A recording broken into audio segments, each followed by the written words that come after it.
Meeste mense se grootste begeerte in die lewe is om finansiële vryheid te hê. Nou, almal beskryf hierdie finansiële vryheid anders. Hulle gebruik woorde gewoonlik soos ek wil beheer oor my geld hê. Ek wil onafhanklik wees. Ek wil skuldvry wees. Ek wil opsies hê.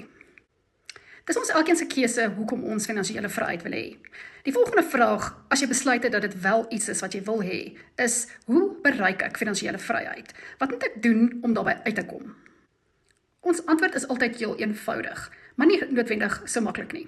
As ons die antwoord vir mense gee, dan is hulle soms baie verbaas.